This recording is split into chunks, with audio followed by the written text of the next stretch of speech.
Welcome to this unit on relationship skills through sport, where the training is integrated in the migrant and host community's everyday life, aiming at improving intercultural communication and collaboration, overcoming xenophobic and discriminatory stereotypes, and, overall, offering the proper facilitation method to guarantee that sport can be used to foster integration and inclusion in both migrant and host communities at the same time and in a long-term timeframe. Team sports are widely recognized as having a positive influence on building trust and relationship skills among the teammates and the players in general, especially because the activity, being considered physical, lets the persons involved in it relativize communication barriers like different languages, which otherwise usually interfere in other social contexts when it's a matter of people and groups of different national and sociocultural origins.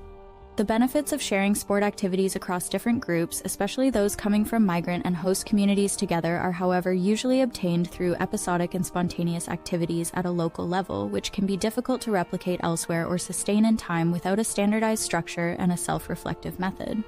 Moreover, spontaneous team sport activities, including migrants and members of the host community, are usually restricted to determine perceived gender affiliations, age groups, and to the cases in which common sport traditions pre-existed, this reducing any wider or longer positive joint effect on both communities.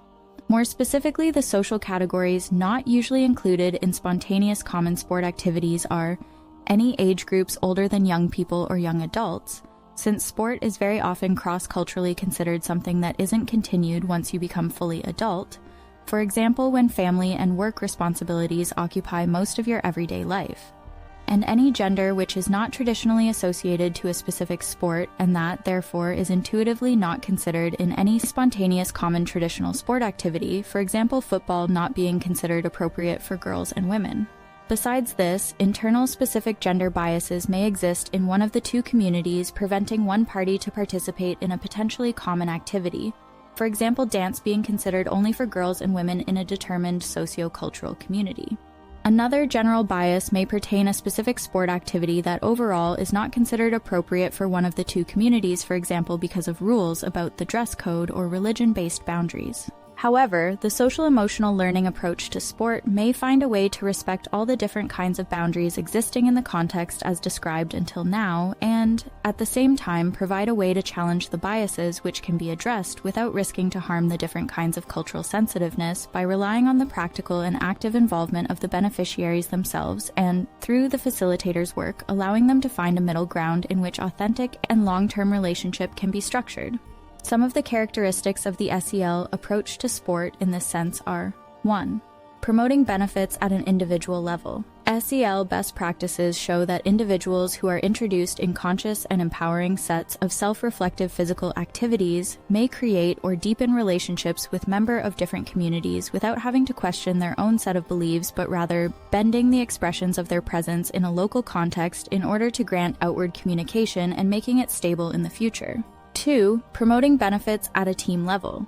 Through SEL facilitation, the members of a team coming from a determined community have the possibility to share their feelings, emotions, and experiences learned during the sport activities with the other participants from the same team, allowing the inward communication of the team itself to become self-aware of the relation it has with the outward communication, for example with the other team or teams.